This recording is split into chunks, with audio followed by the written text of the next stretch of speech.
Text அனிமேஷனை எப்படி ஈஸியாக லேட்டஸ்ட்டாக எடிட் பண்ணலாம் வாங்க வீடியோக்குள்ள போகலாம். இந்த வீடியோ எடிட் பண்ணுறதுக்கு நான் யூஸ் பண்ண எலக்ட்ரிமோஷன் ப்ரோ வெர்ஷன் கீழே டிஸ்கிரிப்ஷனில் டெலிகிராம் சேனல் தந்திருப்பேன். மறக்காம டவுன்லோட் பண்ணிக்கோங்க.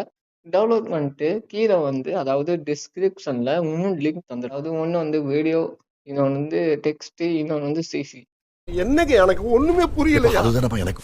இது 3 இம்போர்ட் பண்ணிக்கோங்க. இம்போர்ட் பண்ண தான் நம்ம ப்ராஜெக்ட் எடிட் பண்ண முடியும். ஃபர்ஸ்ட் வீடியோ ப்ரீசெட் பண்ணி இதில் என்ன பண்ணணும்னா இதில் டெக்ஸ்ட் ஆட் பண்ணணும். நான் எக்ஸாம்பிள் இந்த வீடியோ சூஸ் பண்ணியிருக்கேன். ஸோ எனக்கு இந்த வீடியோ வேணாம், நான் என் வீடியோ ஆட் பண்ணுறேன்னா ஓகே, உங்கள் வீடியோ கூட ஆட் பண்ணிக்கலாம். ஸோ இதில் டெக்ஸ்ட் எப்படி ஆட் பண்ணணும்னா டெக்ஸ்ட்டு ப்ரீசெட் வந்திருப்பேன், அதுக்கு போங்க.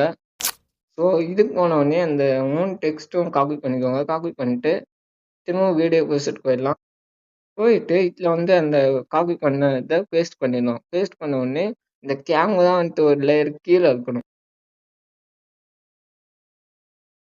இன்னும் ப்ராஜெக்ட் கம்ப்ளீட் ஆகல. ஸோ இதில் சிசி எஃபர்ட் ஆட் பண்ணணும். ஸோ 3 லேயரும் காப்பி பண்ணிக்கோங்க. நாங்கள் காப்பி பண்ண பேஸ்ட் பண்ணிடலாம். பேஸ்ட் பண்ணிட்டு இதுவும் இந்த கேமரா கீழே தான் இருக்கணும். எதுவுமே மேலே இருக்கக்கூடாது. அவ்வளோதான் ஃப்ரெண்ட்ஸ். இந்த வீடியோ பிடிச்சிருந்தா மறக்காம லைக் பண்ணிட்டு இதே மாதிரி இன்ட்ரெஸ்டான வீடியோக்கு நம்ம சேனலை சப்ஸ்கிரைப் பண்ணி பெல் ஐக்கான் தட்டிட்டு அப்போ தான் நான் போட்ட ஒவ்வொரு வீடியோவும் நோட்டிஃபிகேஷன் வரும்.